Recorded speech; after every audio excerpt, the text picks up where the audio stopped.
Hi everyone, I'm Ken Quattrin with Two Rivers Habitat for Humanity with another installment of HabitChat. We've taken it on the road here into Owatonna, and we are joined by Don Rooks from Daikin Applied and the Daikin CDI home here on Lynn Avenue. It's a gorgeous day. We want to talk a little bit more about the involvement with Daikin and CDI with this home being built, but also some background information that you guys probably aren't aware of. So let's start right now with the introduction. This is Don Rooks from Daikin, and Don has been so instrumental with this entire build, getting us tools that we need. So Don, on behalf of Two Rivers Habitat, we can't thank both organizations enough for what all is going on here. Well, thank you. It's not only us, but it is like Stanley Black & Decker, one of our partners for building at our job sites. We've actually partnered with them. They were able to supply a lot of tools for the job site. We were able to partner with Goodman Daikin, which is down in Texas. They're able to provide the HVAC unit not only for this house, but the house on the other side. In addition to that, CDI with their labor and our labor combined, we're able to build this house all together.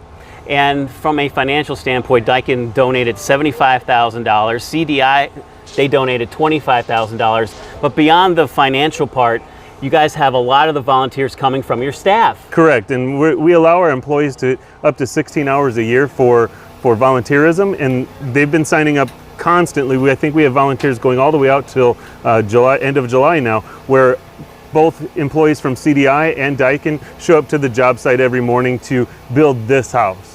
And it's the commitment to to the staff to come here and to volunteer, and it's your commitment every morning to drop off the preparation bags with the shirts and the gloves and some water. That's your commitment too. Yes, and my kids help with that. They actually build the bins the night before, and I bring them with their name stapled right to them. The kids do that. My 12-year-old and 9-year-old actually do that. We bring them. It brings a little bit of joy to the build day for the people coming, and it actually provides the PPE. The PPE was actually, some of the PPE was provided by our partners at Fastenal as well.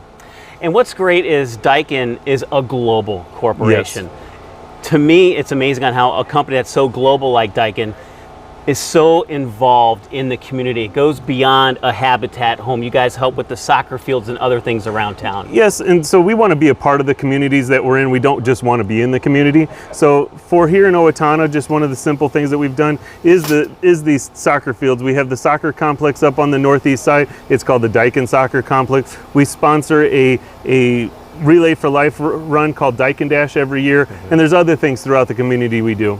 It's so important to give back to the community, and that's what really Habitat tries to bring together, is the community to help build these homes. So here with the Daikin CDI home, behind us is the Thrivent Faith home build, and that's another piece where the community is coming together to sign up and to volunteer.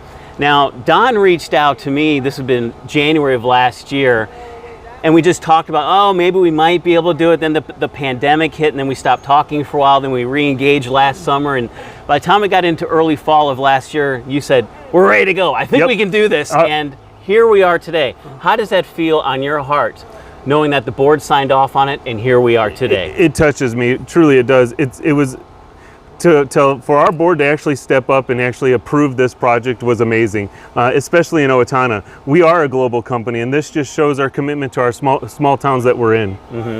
And what's great too is, like you mentioned, on how just your kids are involved. Yep. And what I've been encouraging all of the community, if you don't want to come here on the job site and swing a hammer, we're fine with that. There's other things that you can do. Your kids probably take pride knowing that they are being a piece of this build, even though they're not swinging the hammer. Oh yeah, so my kids have been helping me build things for many, many years. And when they were told that they couldn't come help build because they didn't meet the age requirements of 18, they were so disappointed. So I actually said, hey, I have a way for you guys to help. We can build these baskets, these bags for the volunteers for every day. You see, and that's such a great idea, because when I'm out on the streets talking with people about the homes being built, I encourage people, if you don't want to come here and swing a hammer, or if you're intimidated by it, at least come by and give it a try. A lot of the people that have no expertise in the trades are coming here, they're learning something, then they feel comfortable, then they can become a forever Habitat volunteer. Right. And hopefully those seeds that you're planting with your kids, eventually we'll see them on the job site. Exactly, and that's what I've tried to instill into my children is, don't be afraid to try it. You don't know if you can do it until you do it. Right.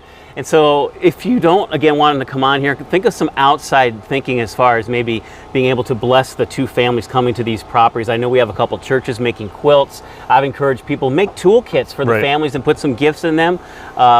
come on by the job site and drop off some boxed food like pizza, go to Old Town Bagels, pick some up, and just bless all these volunteers with some lunch, drop off some water. Right, water. Water's very appreciated. It's going to get hot, it's going to get humid, we need a lot of water. Yes, lots of water. And you know, you can pick up water at any one of the local stores here, just drop it off. They'll be out in the sun all day long building this with hard hats on, so it actually causes a little bit of heat stress.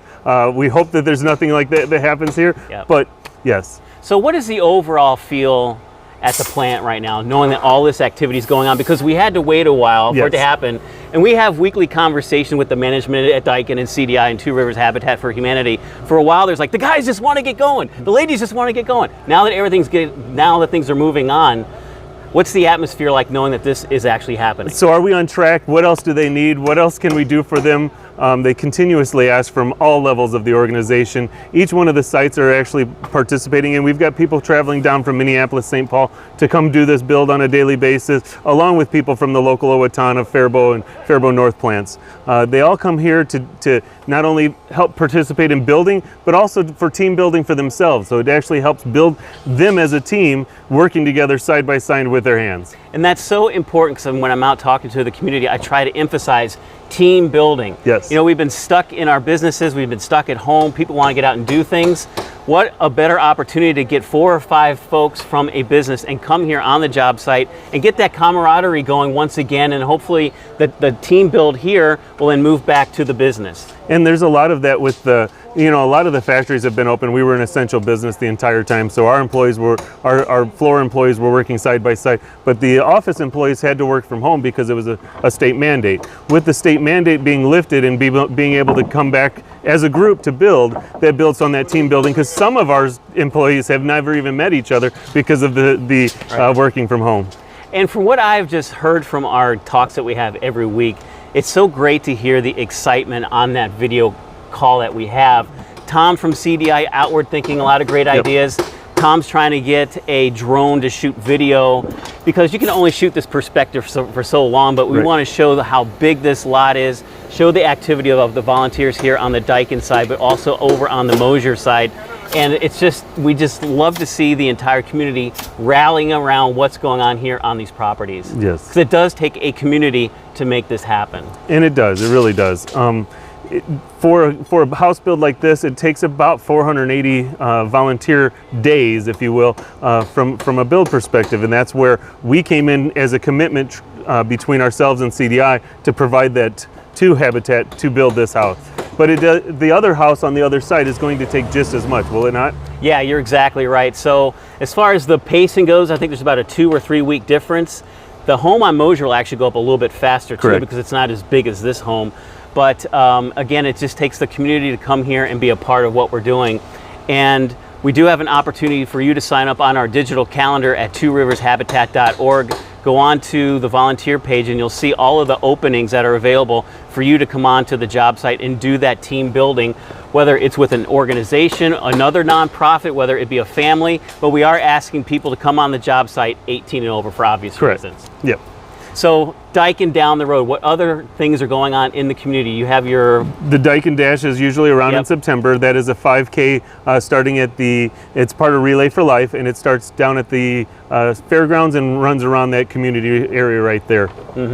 And so when you guys do those kinds of fundraisers, the money pretty much stays here in town. Correct. The fundraisers stay in town. And we don't only do like the 5K, we did, like we were talking about earlier, the Daikin Soccer Complex. That was a very good way for Daikin to actually participate in something that the community really needed. If you've not been to the soccer fields on the south end of town, they're full almost all the time. And so this gives some relief to those soccer fields out there as well. So before we wrap things up, I can't thank you enough for your commitment to this project, your commitment to Two Rivers Habitat, and the commitment that Daikin Applied and that CDI is doing here on this property. I'm very humbled by the generosity of the financial donation, but just to see your staff sweating with Alfonso, our construction manager, putting all of these walls up, it's just been an amazing run with you guys. And just to plant a seed with you, our boss, Kevin Worden, we're looking at what we're going to do for 2022. We do have that property on Vine and Birch that we might come back maybe next year. Okay. Seed planted. Seed planted. I'll take it to my board and see where we're at with that.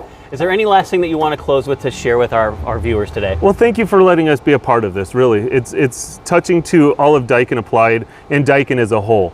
Our parent company instills in us CSR, corporate social responsibility, through our Green Heart Factory initiatives. And what is that? Green Heart Factory is trying to make ensure that inside of each one of our factories is a green heart, from an environmental perspective, a community perspective, just to make sure that we're part of our organizations and our cities. Don Rooks from Daikin Applied, thank you so much for joining us for this HabitChat. I'm sure we're going to have another one coming up soon just to update everybody.